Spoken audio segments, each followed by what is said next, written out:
Good morning, ladies and gentlemen. I think we're running well over time, so we should progress. And I'll just wait for everybody to quickly grab a snack. But I think the coffee break will be after this presentation.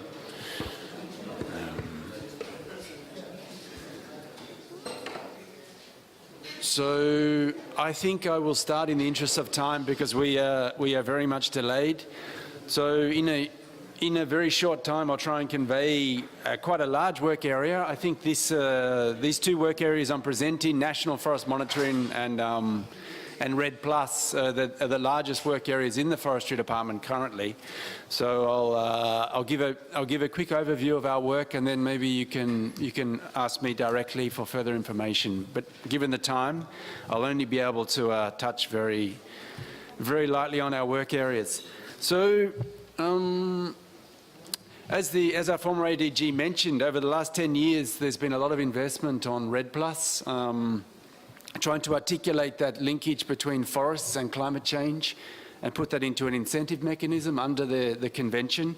And luckily, as FAO, this has really mobilized a lot of work on two themes in the Forestry Department. The first is really helping countries, as has been mentioned, develop national forest monitoring systems. And the ability to measure and report and verify what's going on in their forests with regards area change and emissions. The second one is helping countries understand the drivers of deforestation and helping them come up with plans to reduce deforestation rates or degradation rates. So the work I'll present here is actually mainly done at the national level. This work and the work of FRA are very complementary. We work intensively with national governments to strengthen forest monitoring systems, allow them to participate in REDD Plus, and then all that improved forest inventory, improved satellite land monitoring systems then translates into improving the quality of the information in the FRA.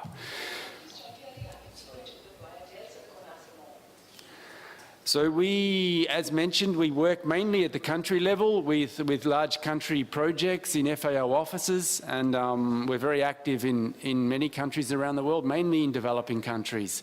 Given the donor interest in helping developing countries, tropical forested countries, understand the relationship between their forests and climate change and being able to measure that in a transparent and suitable way.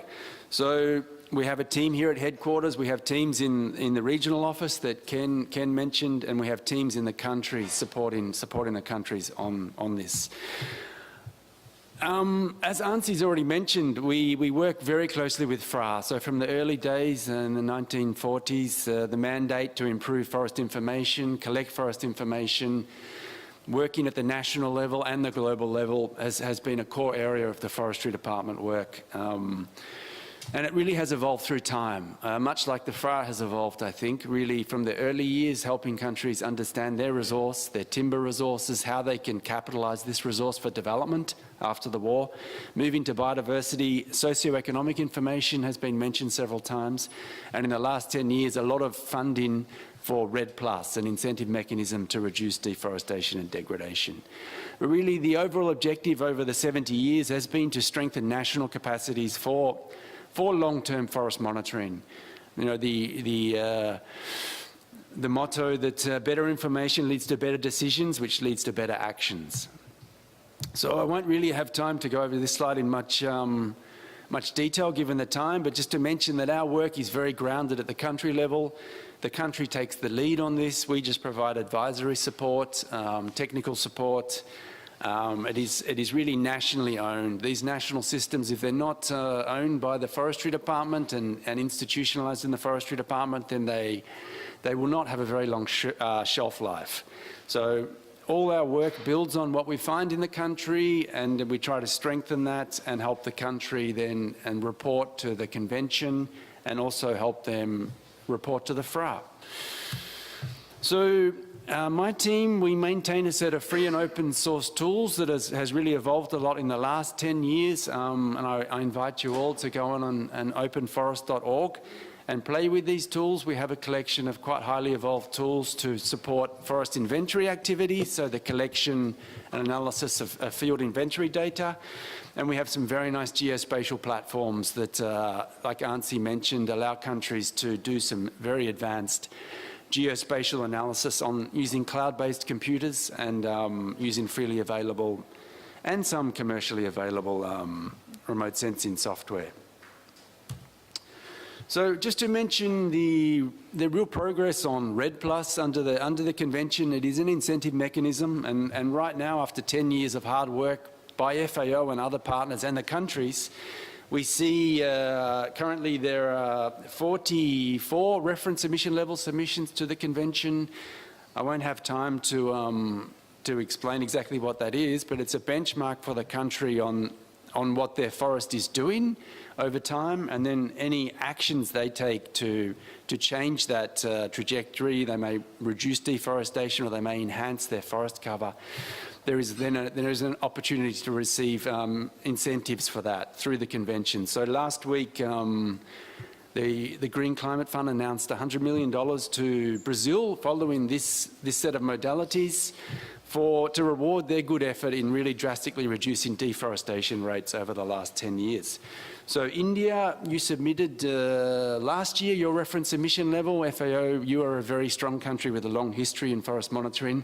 So from FAO, we just provided some advisory support, but really a very strong submission.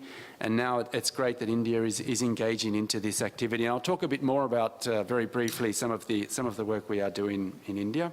But just to say, we have most of the tropical forested developing world participating in REDD Plus now and reporting to the convention, and increasingly countries receiving incentives for reducing deforestation or enhancing forest carbon stock. So it's an exciting time for forests and climate change in general.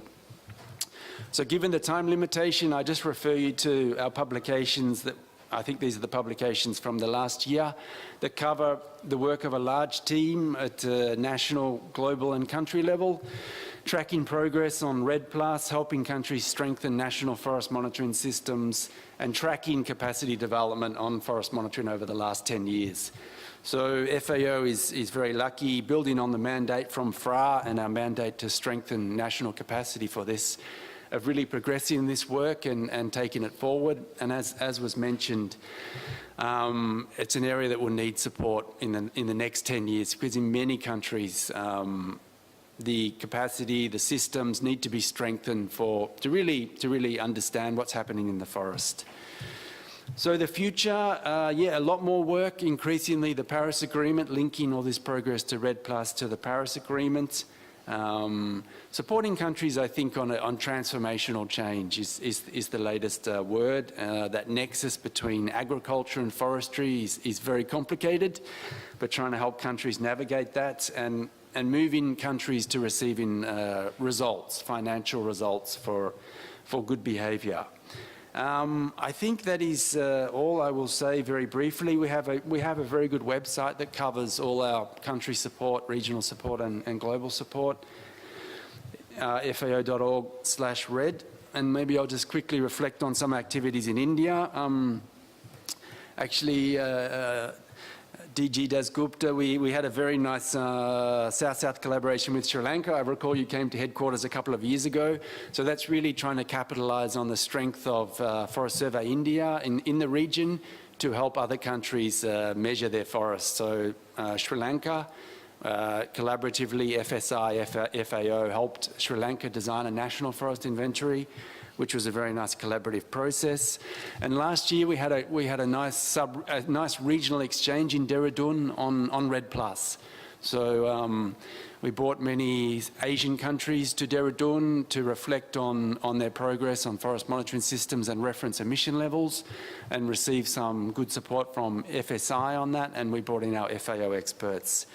And at the moment, we are talking with FSI about strengthening that regional support on REDD Plus, because you are very strong and you have a wonderful facility in Dehradun that is the perfect sort of training venue for bringing other countries in. But that's a real sprint through a very large work area. But I encourage you to look at the website and explore the many country examples of work on forest monitoring and REDD+, and I'd be happy to liaise with any of you on specific questions. But maybe I pass it over. I think we've lost our facilitator, but maybe I just open up for questions quickly. Okay, fantastic. Well, I think I've done my time of saving some time, and yeah, enjoy your coffee. Thank you.